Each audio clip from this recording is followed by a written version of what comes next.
Hello, 5 മിനിറ്റിനകത്ത് നമുക്ക് ഉണ്ടാക്കിയെടുക്കാൻ പറ്റുന്ന ഒരു നല്ലൊരു തൈര് കറിയാണ്. അതിലേക്ക് ഞാനൊരു ചീനിച്ചട്ടി അടുപ്പിലേക്ക് വെച്ചിട്ടുണ്ട്. അതിലേക്ക് നല്ല വെളിച്ചെണ്ണ ഒഴിച്ച് കൊടുക്കുന്നുണ്ട്. അതിലേക്ക് കടുകും വറ്റൽമുളകും ഒരു 1/4 ടീസ്പൂൺ ജീരകവും കറിവേപ്പിലയും കൂടെ ഇട്ട് ഒന്ന് ഞാൻ മൂപ്പിച്ചെടുക്കുന്നുണ്ട്. അതിനുശേഷം ഒരു സവാള ചെറുതായിട്ട് അരിഞ്ഞത് കൂടെ ചേർത്ത് ലേശം ഉപ്പ് കൂടെ ഇട്ട് നമുക്ക് നന്നായിട്ടൊന്ന് വഴറ്റിയെടുക്കാം.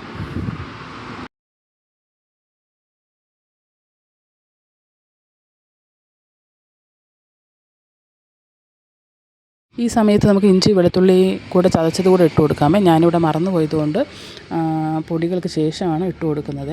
ഒരു 1/4 ടീസ്പൂൺ മഞ്ഞൾപ്പൊടിയും 1 ടീസ്പൂൺ കാശ്മീരി മുളക് പൊടിയും ഇഞ്ചി വെളുത്തുള്ളി പേസ്റ്റും കൂടെ ഇട്ട് ഞാനൊന്ന് നന്നായിട്ടൊന്ന് മൂപ്പിച്ചെടുക്കുന്നുണ്ട്. എന്നിട്ടത് നമുക്കൊന്ന് തണുക്കാൻ വയ്ക്കാം. ഒന്ന് തണുത്ത് വന്നതിന് ശേഷം ആവശ്യത്തിന് തൈരൊഴിച്ച് ഒന്ന് നന്നായിട്ട് മിക്സ് ചെയ്തെടുക്കാമേ. ഉപ്പ് കുറവാണെങ്കിൽ ഈ സമയത്ത് നമുക്ക് ഉപ്പിട്ട് കൊടുക്കാം.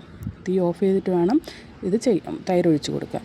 അതിനുശേഷം നന്നായിട്ട് മിക്സ് ചെയ്ത ശേഷം ആവശ്യത്തിന് മല്ലിയില ഇട്ട് നമുക്ക് കറി റെഡിയാക്കി എടുക്കാം. സൂപ്പർ ടേസ്റ്റാണ്. ചോറിനൊപ്പം ഇത് മാത്രം മതി. എല്ലാവരും ഒന്ന് ട്രൈ ചെയ്യണേ. Thank you.